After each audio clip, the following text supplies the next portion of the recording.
Alrighty, and welcome to another episode of the Primer Podcast. My name is William. And this is Davis. And we are at El Camino College. In Torrance. With the pleasure of meeting up with the Gasoline Girls. Finally.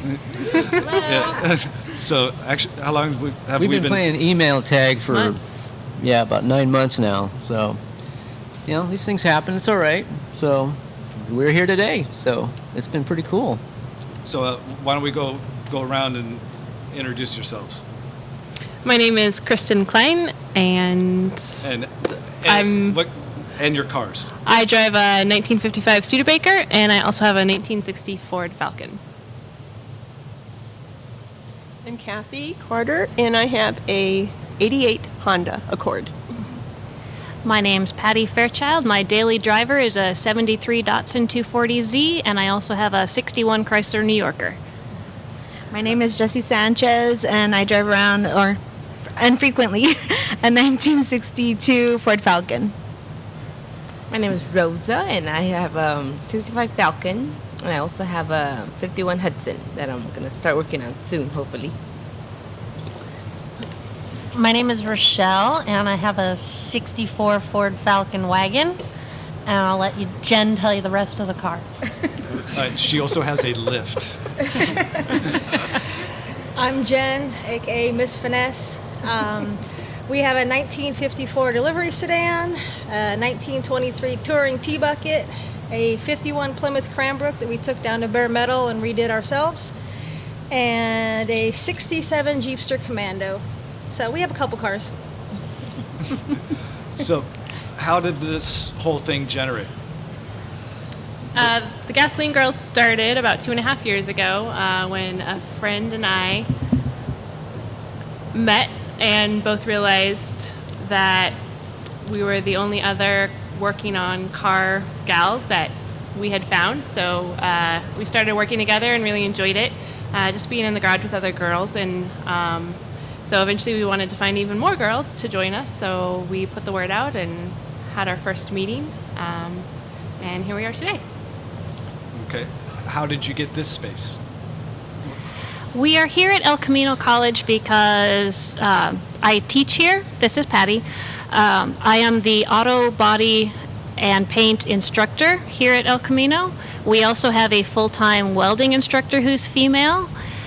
So it's a friendly workspace where anybody can come and learn right from the basics. And on Saturdays, every once in a while, we get together and have something called Girls in the Garage, where we invite women from all over the place to just come and get your hands dirty and see if you even like doing this kind of stuff. We've had all kinds of topics from changing bulbs, changing fluids, changing tires. Today we did body work and some plastic filler. We hammered out some dents. So it's just a great place to meet other women who aren't maybe ready to commit to a whole class or don't have a car yet, but it's a great way to meet other women.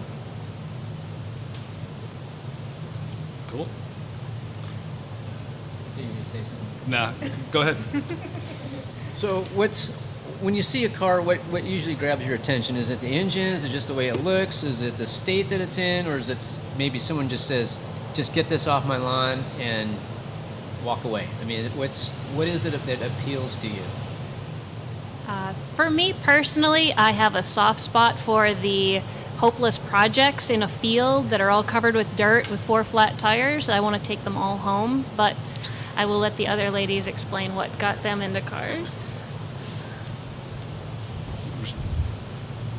Go ahead. Okay, what got me into cars? I grew up in the automotive industry.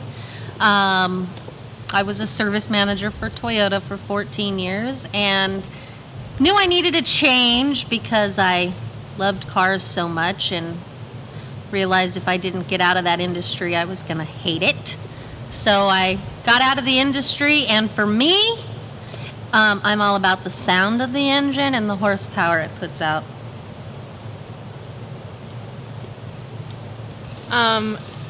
For me, it's a little bit of a mixture of everything. I feel like a lot of cars have, especially old cars, they have a lot of character, and it's kind of what speaks to you. What does that car have to say. A combination of how it looks, how it sounds, what it's got under the hood. I like something with character. It's one of the reasons why I really love my Studebaker, because you don't see that many of them. It definitely has a little character of its own. Well, they have such unique body styles. Right. I mean, if it's odd looking and you don't know what it is, it's got to be a Studebaker.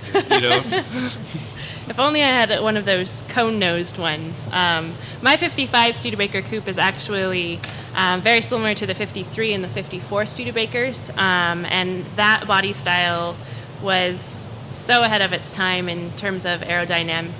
I don't know how to say that word. And it's still just definitely vintage looking, but also I think very modern looking, very streamlined car. And for a mid-50s car is, kind of smaller, two-door, sleek. I love her. Zippy. Yes. I got a question on the Studebaker. What kind of engine? Is that a 239, 289? I very embarrassingly will have to admit it's not a Studebaker engine. It's a small block Chevy. It did actually, the Studebaker coupes, when they first came out in 53, everybody thought they looked so fast. And the factory only put them out with V6s. So people saw them and automatically thought of speed. And once they got them, they were disappointed with the lack thereof. And actually, a really interesting thing, right off the line, they started using the Studebaker coupe body types of 53 to land speed race with. And even to this day, you go out to Speed Week, you'll see dozens of Studebaker coupe bodies out there racing. Because aerodynamics is one of the things that is most expensive to change if you're land speed racing, but the Studebaker body came out so aerodynamic to start with. So people started putting, one of the first conversions that was really popular was a Cadillac 500 engine, fits in there well, and those conversions became very popular to begin with. And then Studebaker started putting out that coupe body type with a V8, and it was a 289. That's right. And my car actually originally came from the factory with a V6. When I bought it, it did have a Studi V8 in it. That would have needed to be rebuilt, and I bought the car. I was looking for a daily driver, and I knew that getting Studebaker parts wasn't going to be so easy and so dependable. So for me, that was my very first classic car, and it was a car that I bought for my daily driver. So the small block Chevy was just convenience-wise the right choice for me at that time. It is a 383, so it's a little bit hot rodded out. It has all the good parts. So yeah, it has solid lifters, cam, and all that. So it's been a good, solid car. I think it was the right choice for me at the time. Although I would really love a Studebaker with a Studebaker engine, because they were really well built engines. So. Do you know what Studebaker built, what they actually started manufacturing before cars? Oh, here we go. Wagons and wagon wheels. Buggies, yes. The horse and carriage buggies is how Studebaker got started. The Studebaker it was brothers who started the company. They started with the wheels, and actually the Studebaker logo, although they did revise it through the years, but the original Studebaker logo is a wheel in the background with the Studebaker script over it. Wow.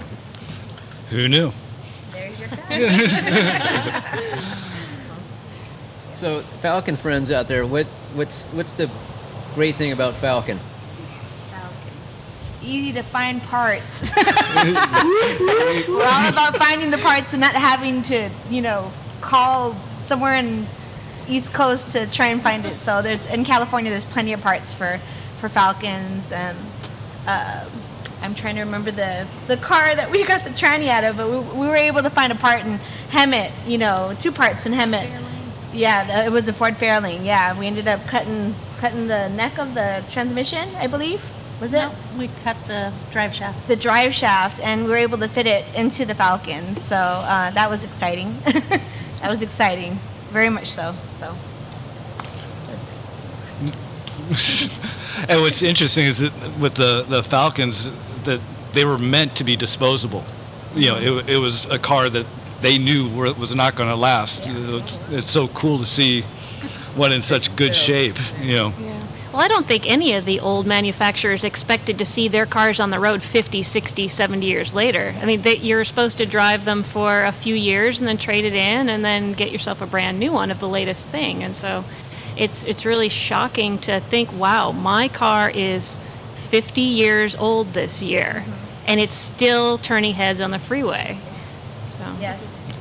I get a lot of people that were teenagers back in the 60s, 70s, and I had one of those when I was growing up. And I said, oh, well, and then they start asking all these questions. Where'd you find it? And I can't, I want to get my old one back. And, I had a blue one or a red one. And it's exciting to see so many people still passionate about these cars that are, for a lot of instances, being replaced by these newer cars. So for me, it's an exciting thing to have somebody be excited about the same thing we're passionate about. It is almost like being famous driving an old car. It is. Everybody looks at you. For better or worse. Yes. Yeah, but sometimes you do get the kooky stories, because I drive a 65 truck, and so I get a lot of the old guys like, yeah, my dad had one of these. It's like, you're in Home Depot parking lot. I'm like, I gotta go. Thanks, guys. So, or I had the, what engine is that? 352. So don't you mean 351? No, 352. Don't you, Cleveland or Windsor? No, it's a 352. It's a big one. Blah blah blah. So it's fun, but sometimes it just definitely gets old. So I gotta know. Where did you guys find your lift? Well, we actually went to look at a car.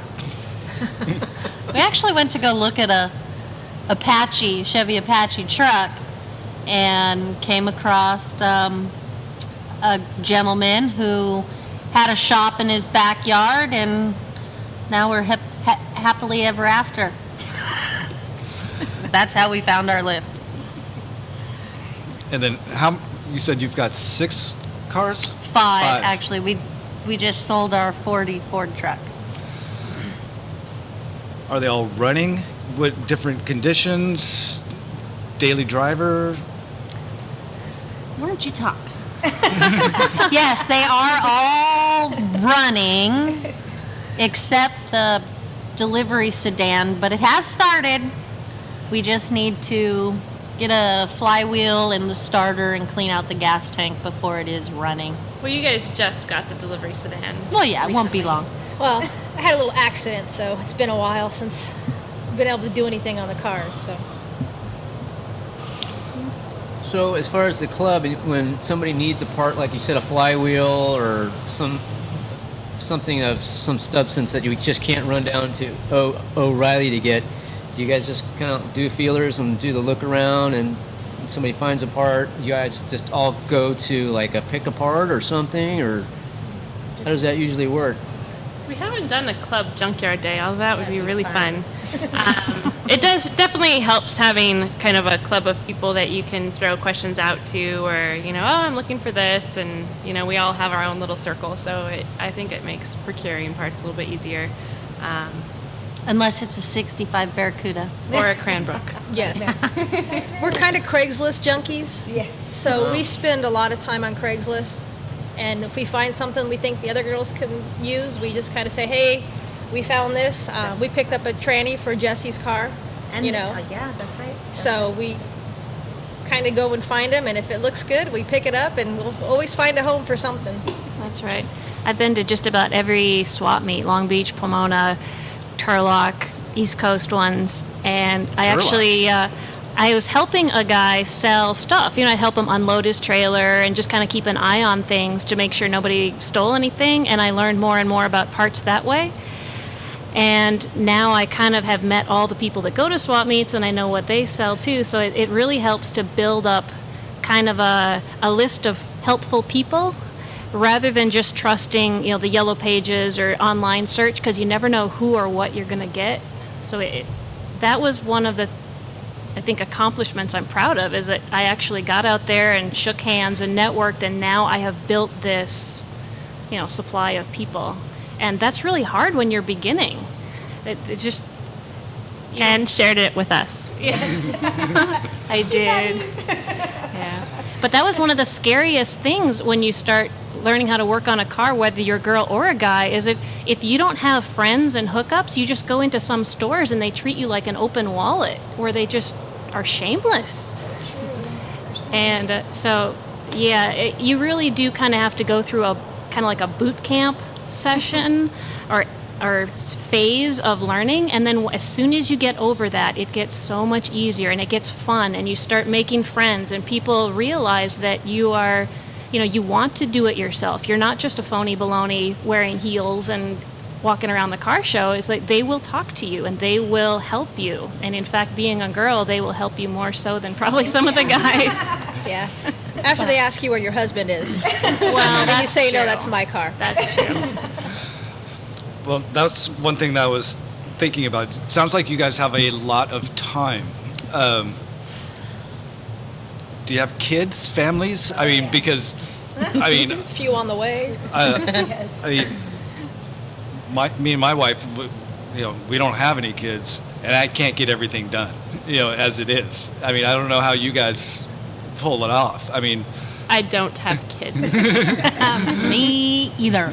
No kids. Thank you very much. It's just me and Jesse. We have the same amount of kids. Yeah, we have the same amount of kids, and we're both pregnant at the same time. I don't know how that happened, if we were planning it or what. The fun part about working on cars with me is I get my kids involved. Yes. That's how it's hard to work on a car, and if you have children, it's hard to keep them busy.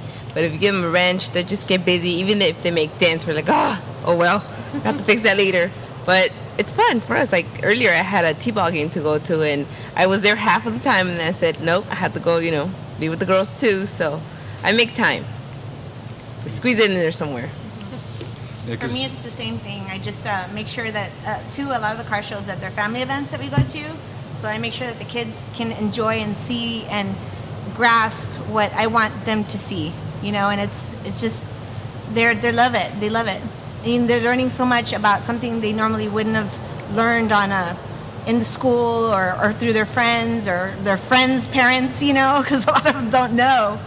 So they're learning a little bit of history too, and so- And they're learning it from their mom. yeah, not dad. yeah, So you're saying dads are usually involved or not quite so involved? Oh, well, as for my husband, he's very involved. He wrenches with me on the car. But as far as the Falcon goes, I'm pretty stingy with it, and it's just my daughter and I, or the girls wrenching on it. I'm pretty anal about it. He tries, but I nip at him. I'm lucky in a way because my husband does body work, so he helps me out a lot with that. Yeah. But he's hands-on with me sometimes. And my weak spot is mechanics, and so I've had help with mechanics for sure. I would not have been able to do it all myself because there's always something heavy. You need a team lift, or there's somebody who knows something that you don't. And so I wouldn't push guys or other girls away from my project, even though I don't like people touching my car because it's mine. Yeah. So it's a strange balance. Yes. And for me, my husband actually is a mechanic, but he knows not to touch my car. It is helpful to get his advice because, there's a lot more that I still need to learn. But we really actually enjoy just working in the garage together. He works on his project and I work on mine. Yeah. People are always asking, well, is your dad into cars? Did you learn this from your dad, or do you have older brothers? And I didn't. I always, whenever my dad and I tried working on a car together, he worked on the car and I passed the tools, and I didn't learn anything that way. Or pump the brakes. Or pump the brakes where you can't see what's You going still on. get the pump the brakes job. I do. I'm the only one who can fit between the lift and the car door. What are you trying to say? So yeah. So it's really a matter of, when you're working with a guy who's trying to show you, it's like, well, don't touch it, just help me. And some of them get it, some of them don't. Yeah. So what's probably the hardest thing you've had to do on your own then on some of your projects? Like, installing a transmission on your back, swapping out a rear end, trying to get drum brakes to fit. Working on a co-member's Falcon. Better known as AKA the Santeria car. Yes. We unfortunately, Jessie had a situation where she came across a crook for a mechanic, Very bad and did a lot of work and didn't do anything and charged her a lot of money. Yes. So we ended up swapping out the engine for her. We Yes. took a 144 and swapped it out to a 170 and changed out the tranny, but that car fought us every step of the way. And let me tell you, she runs like gold now. But you just said the perfect words is it put up a fight, right? Oh, it put up a Always. fight. Yes. I'd still say that every time I got to get under the Mustang, I do something with it. It's got a 6-cylinder in it, but every time it's got to put up a fight. If I get something done inside an hour, I think I've missed something. Right. And Right. like we've been talking about earlier, it's like you put all your parts where you're not going to miss it when you close the hood. Get all the screwdrivers and everything out from underneath the hood, and check all your usual spots from top of the air cleaner and stuff, and then look back and make sure it's all tidied up. But if it's too quick, then I have to stop and look at it. That was one of the situations with our starter.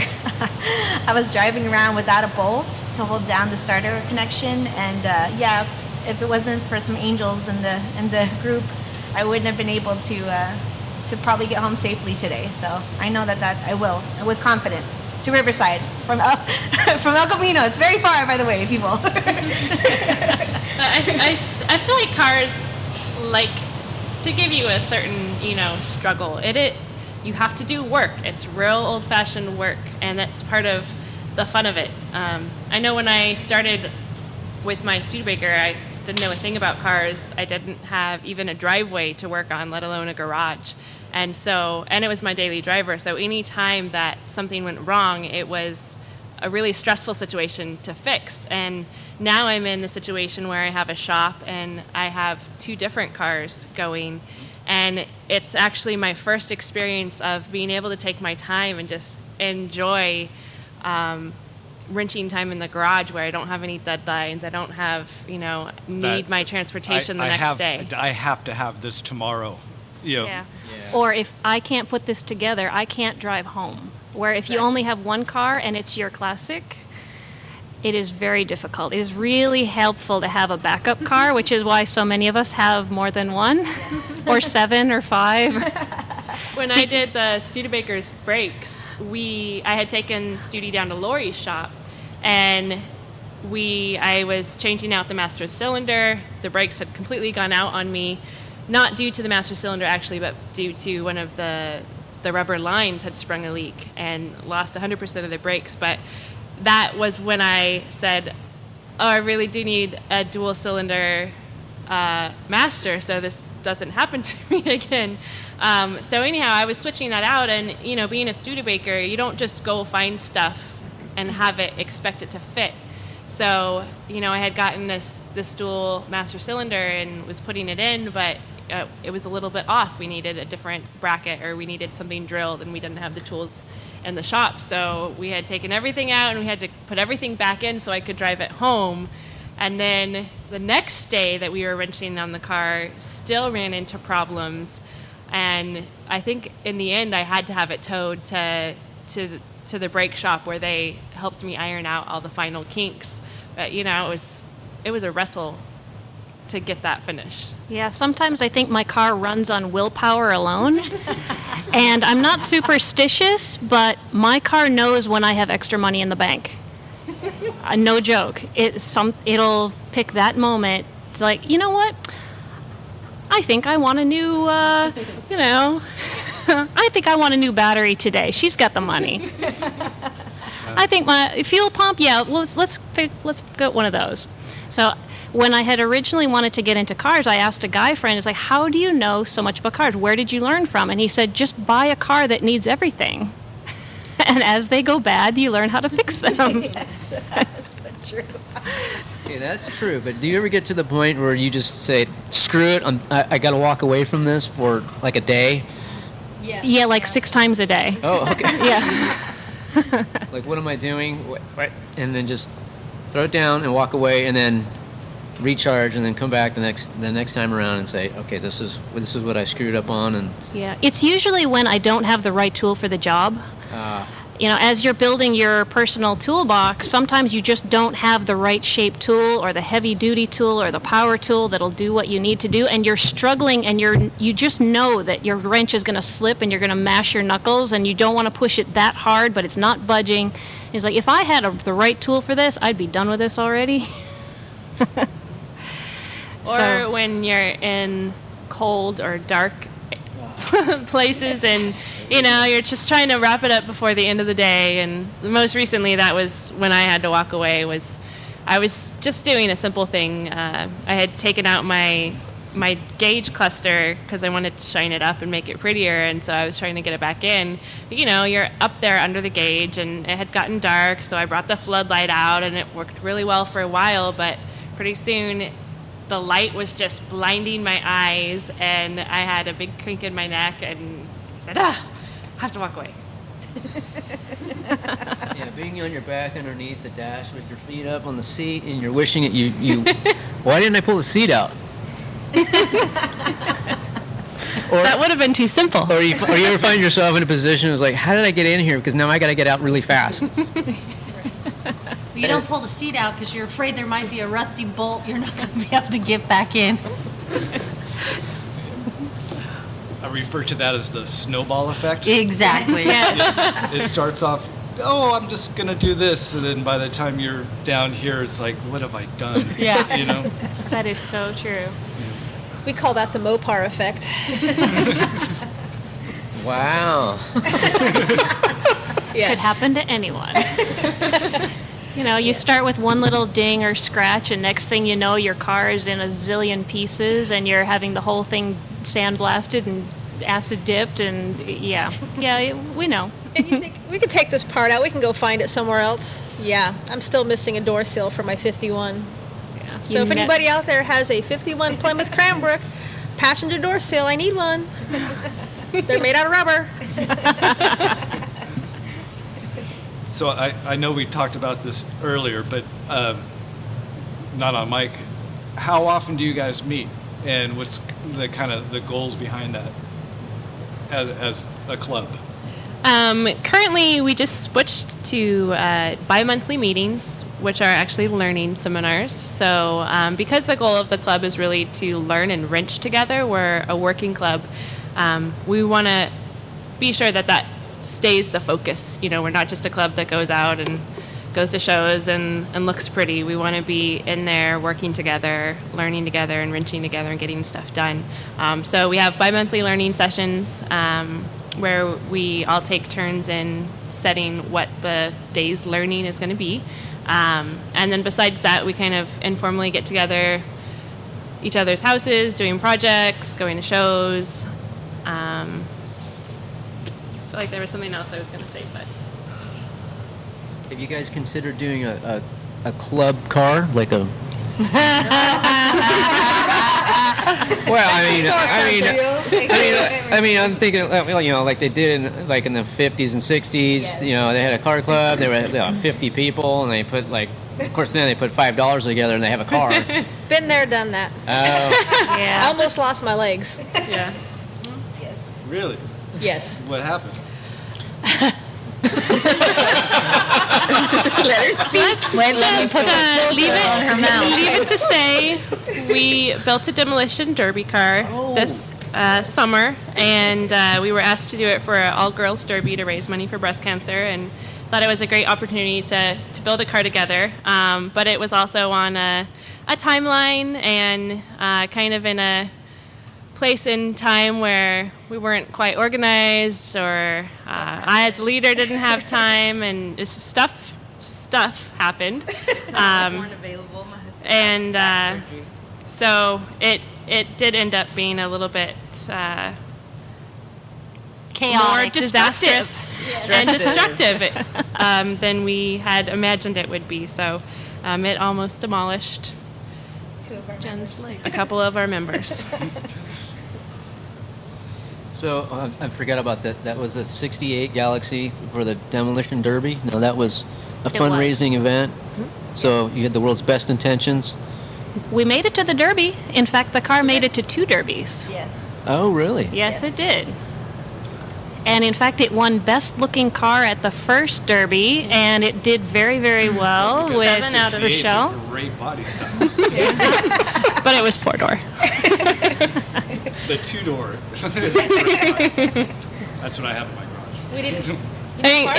In the end, though, our club put a ton of work and did do some amazing things working on that car.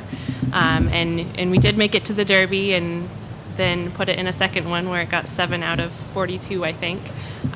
So the car was completed, and we did definitely learn a lot, and definitely a lot of the club members put in a ton of heart to build that car. So I understand too that you still have the 390 FE for that. Yes, sir. What's the plan for that? It's going to be rebuilt and going into the next Derby car. Or possibly for sale, so that we can buy another Derby car. We do still have all of the trim sitting in my garage if anybody wants it. And the seats. I think you're looking at somebody that might need some new trim. It's in Long Beach. Oh, so am I. Seats are in Lancaster. Engines in Lancaster. We were really, when we first started that project, because so many of us love classic cars so much, and we love that basically they're recyclable. You know, we don't have to go out there and make a new car and use all these raw materials. We can go use a car that's 50 years old and give it a second life. So some of us had mixed feelings about taking a 68, which was pretty clean and straight, albeit 4 doors, and turning it into a car that was going to be demolished. So in the process of doing that, we were very careful in taking off all the trims and all the parts that could be reused by somebody who was actually building a car to be a car. So those are all available, and I think we definitely did end up giving that car a second life and giving it a purpose during the Derby. And it was for a very good cause. It was. And how do you get it into Demolition Derby? I mean, Was it an email that started the whole thing? Yeah, somebody had heard about us. I think maybe somebody at her office had, I don't know, seen us at a show or seen our website or Facebook. And she emailed and asked if we would take part in this all-girls derby. So we said yes, and that was the end for us. But then Rochelle entered it into the Antelope Valley Fair Derby, and that was just sign up, go to a meeting ahead of time, and make sure that you build the car to the Derby specifications and rules, and show up and race.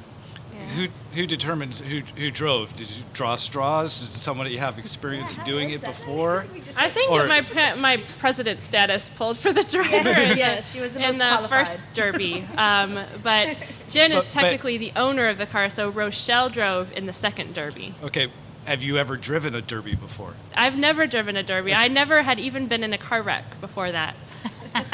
So, how about have you? I have never been in a demolition derby. However, I did used to race, so I kind of knew.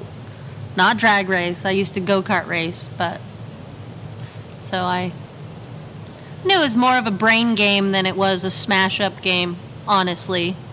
So She tore it up. It's still a good old boys town where we live, and they definitely didn't want the females out there. There's a few hits that let us know that, but in the end, she was in the last 10 standing, which is for her first time out was incredible.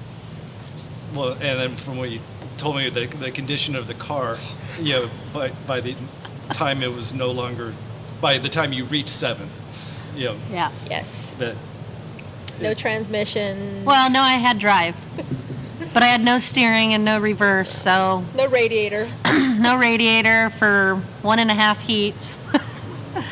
But the 390 kicked butt. But as for getting invited to events and things, we've also had people wanting to put us on reality TV shows or come up, can we take your picture? Because we think, you guys are fantastic. So you really do get some attention being a girl involved with cars. Opportunities just pop up.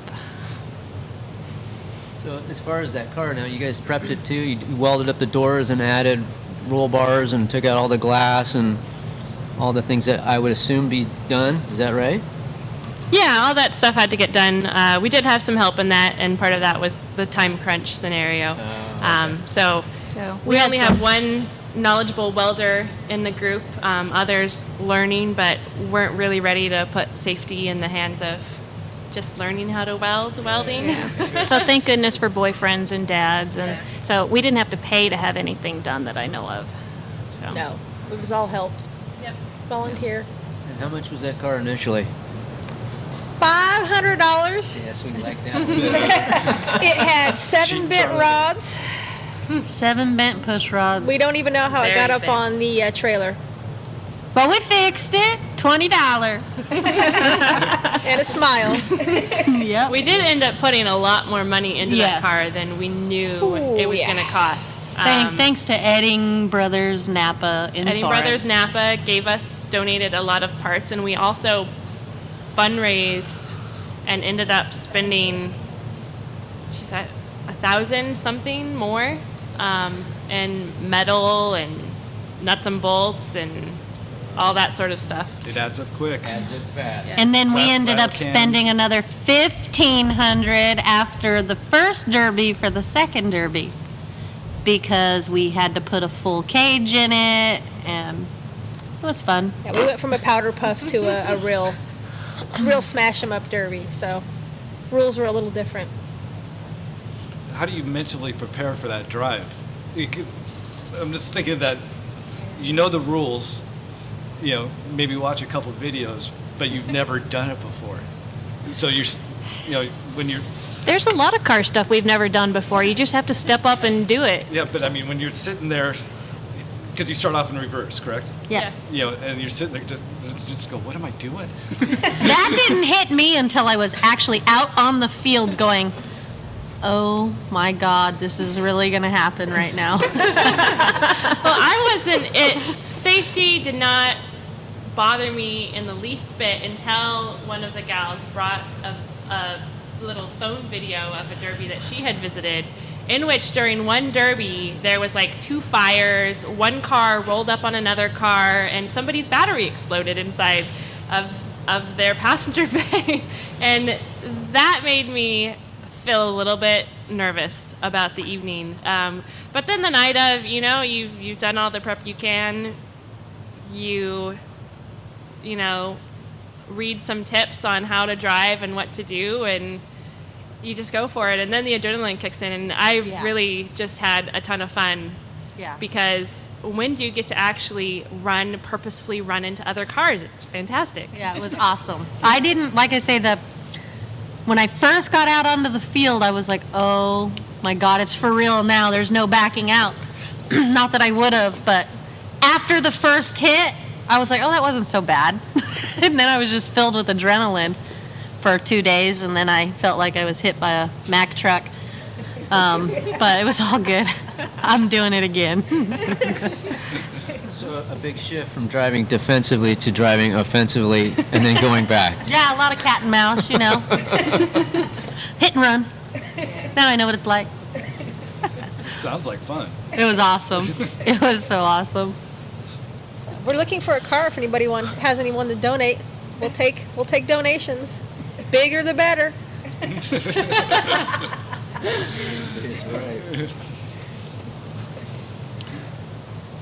Do you guys do any other type of racing or history of racing?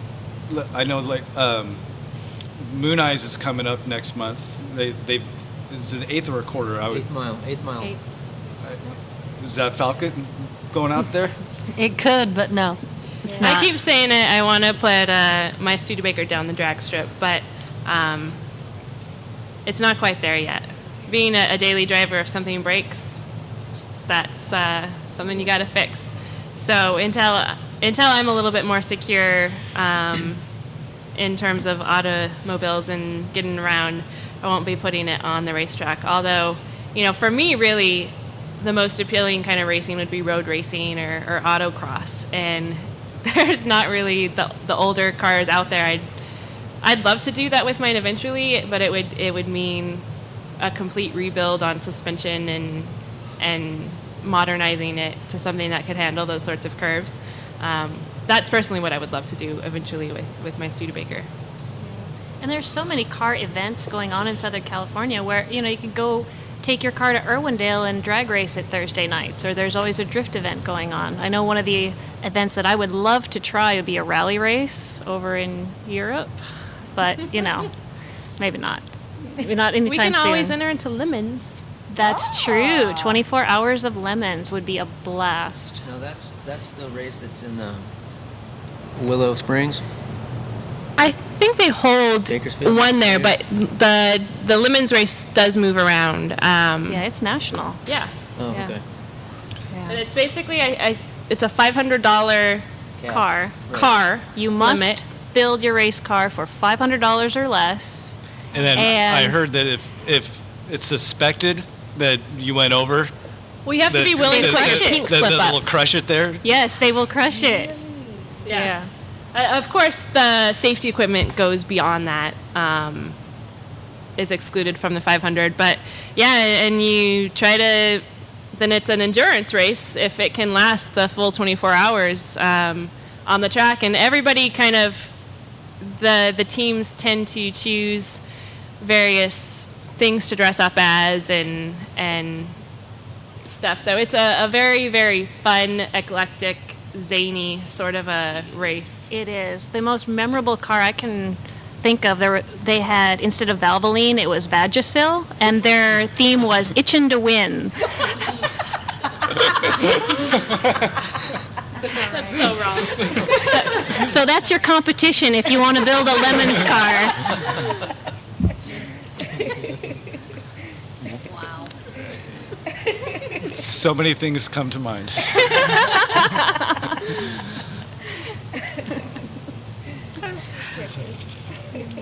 So, you mentioned Turlock earlier. Are you going this year? I certainly am. Ooh. So people say that the winter Turlock is the best one, and it's in January, so it couldn't possibly get much colder up there.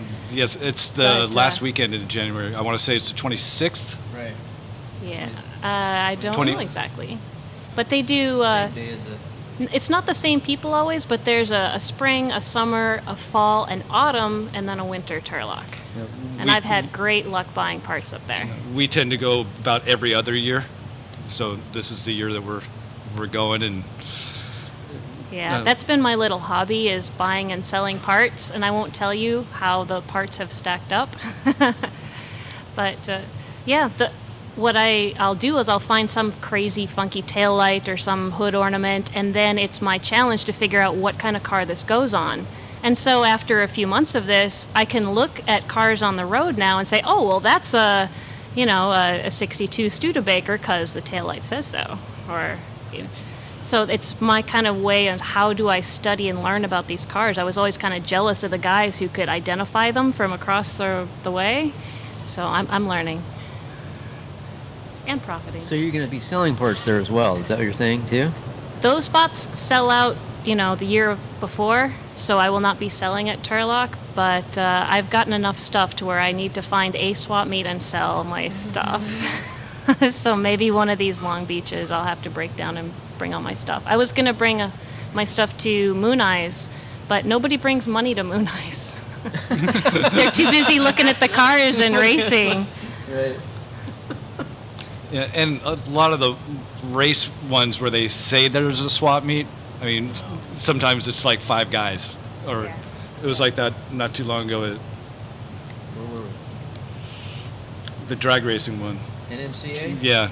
It was like, oh, at a swap meet. It was like, there was literally 5 guys, Right. Well, the vintage drags had a pretty good swap meet. Which one? The vintage drags, I don't know, north of here. Oh, the Vintage Nationals? Yeah. Antique Nationals? Yeah, that was the one. Yeah, they have a pretty good show.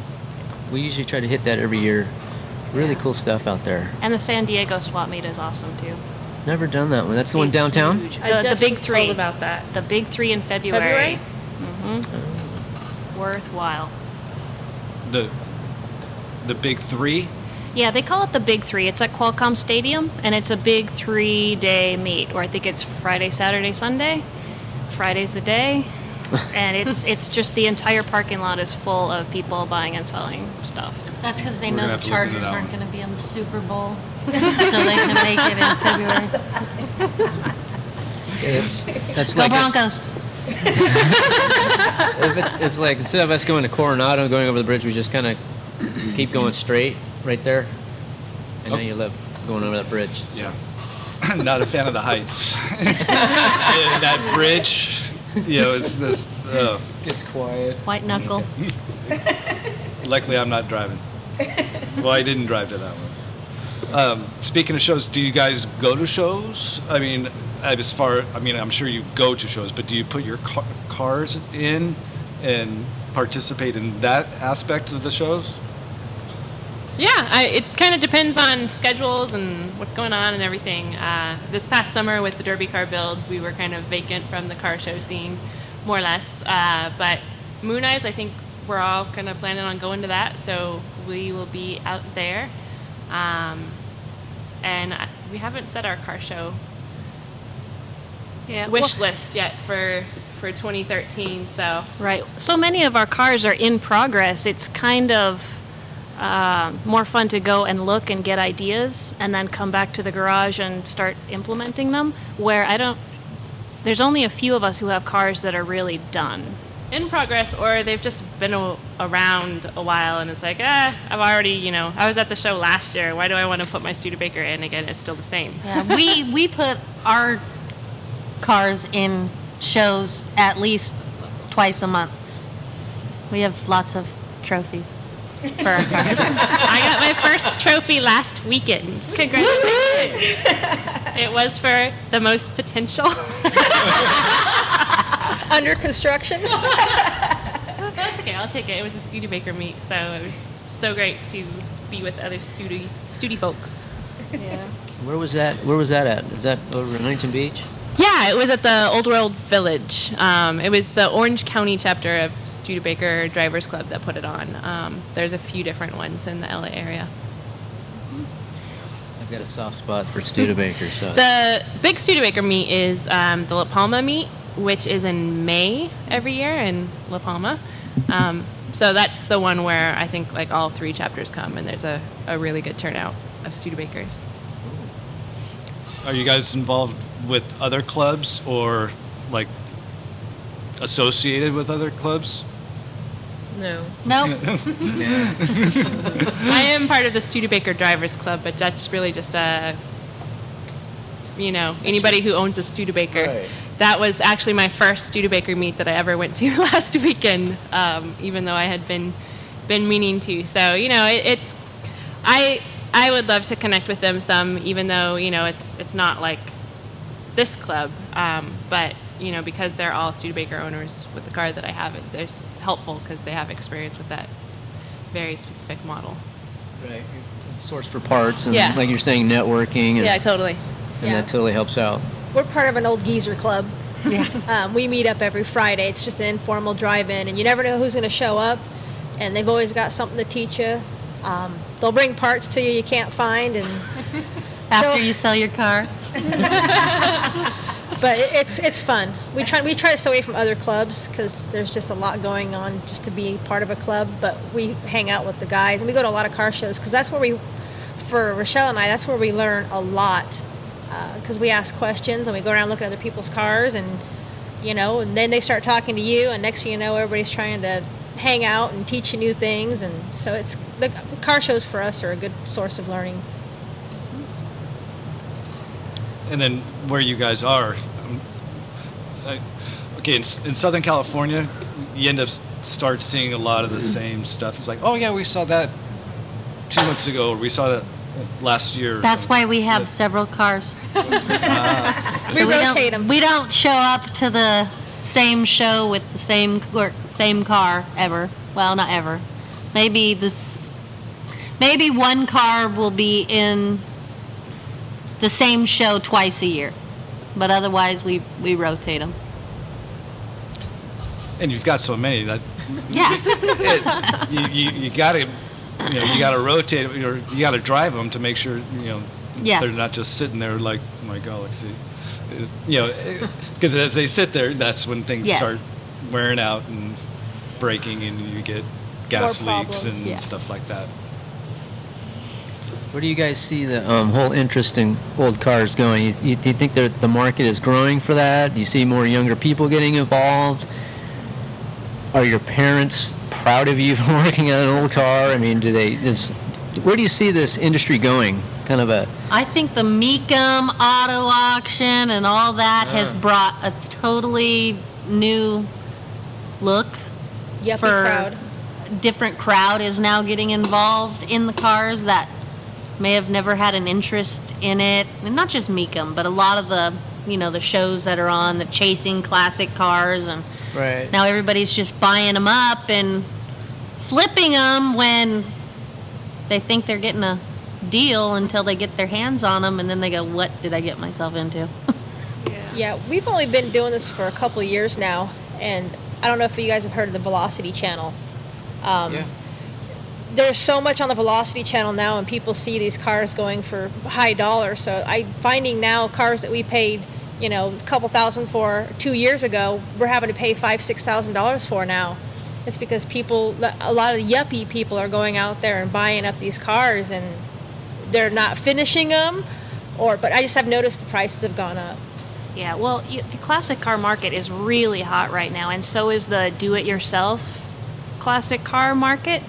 Tools are available, professional grade stuff you can buy and put it in your garage, and you could, in theory, do this stuff yourself if you had some experience and some talent and some knowing what you're doing. But not everybody does, and so they take them to people who claim they are professionals, and they charge accordingly, and you end up with these high-dollar cars going at auction. And I just don't understand why some of these, four-door nothing mobiles are going for stupid money. It's almost not fair. Who are these people that buy a car and think they're going to drive it and be cool? You didn't work on that car. It's not yours. You bought it. Where I will happily drive a piece of junk, and I will fix it, and it will be mine. Well, it's kind of like that recent issue of Hot Rod magazine that pitched the Lamborghini against the Rat Rod, and over the course of 24 hours driving it around, what do people like more? They like the Rat Rod more. It has more character, even though it doesn't give you the same driving experience that a Lamborghini gives you. It has more character, and people are more drawn towards it. So why put in a couple $100,000 into an exotic car when for $50,000 you can have a top of the line old classic car? Yeah.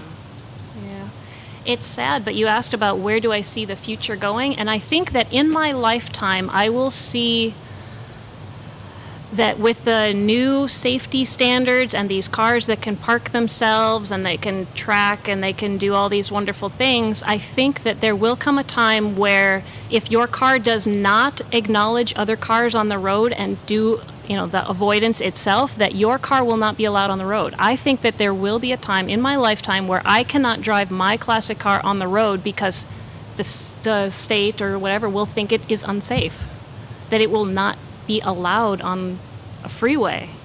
And that is pretty scary. Yeah. And especially when it's been relatively safe for 50 years or... That's right. It's still... it hasn't been in an accident or there's no major body damage or things like that. Yeah, and I also think that those new cars, because they are so easy to drive, that people will not know how to drive anything else, which means that they're not paying attention. They're trusting their car to drive for them. They're, having coffee and they're, whatever. And texting. If they had to drive one of these classic cars where you can hear the engine and you can feel the brakes and you actually have to steer the thing, that makes me a little nervous too.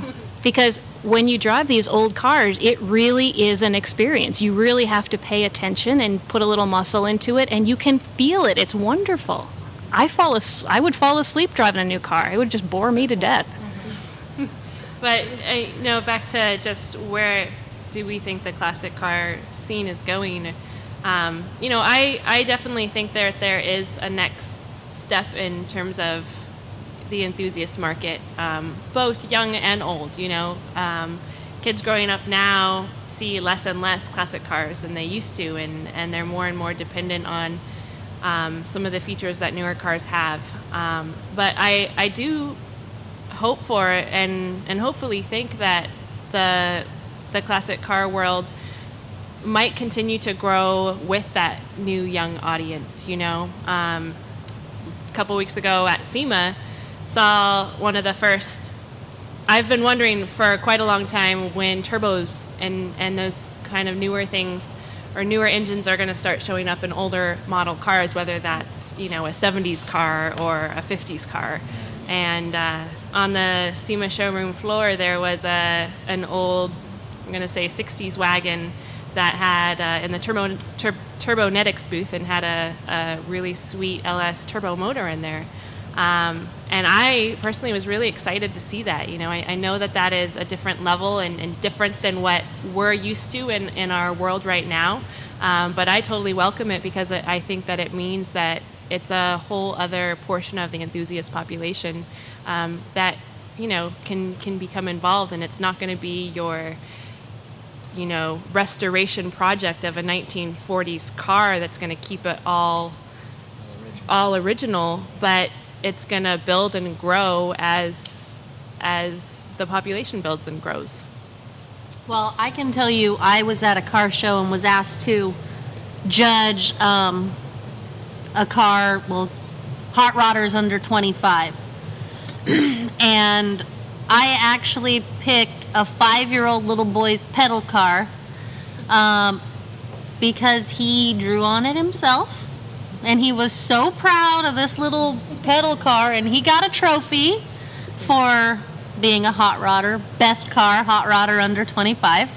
And he'll remember that forever. So, he may be a car guy forever now. He won his first trophy at 5 for coloring, painting his own, or coloring crayons, markers, Sharpie, whatever, all over his pedal car. But the smile on this kid's face when they called his name for the trophy was just, he'll never forget it. It was awesome. Back in the good old golden days of hot rodding, when those guys were starting out, they were nobody, and they were blazing their own paths and doing what is now known as the classic hot rod. And I think that we have to continue to grow and evolve, and just like Rochelle said, it put a smile on his face. And I think that when it comes down to it, it's all about putting a smile on your face. Yeah. I'm very grateful that the import tuner market really took off, because it really introduced cars to a younger generation, and they did their own thing. It's amazing the power that they can get out of a 4-cylinder, where now, you see the cars at Pebble Beach, the old, teens, 20s cars that are done original. You never see those cars on the road. And then you get kind of the next generation where it's the 50s cars, early 60s. You'd hardly see those cars on the road anymore. And so each generation kind of picks what they remember from their childhood and tries to save that. And I don't think any of those cars are ever going away. It's just that, sadly, you see fewer and fewer of them on the road. And hopefully we can turn that around.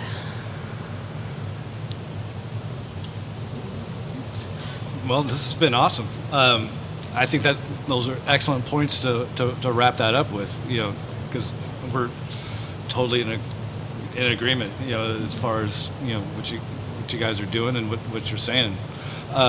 Websites you want to plug?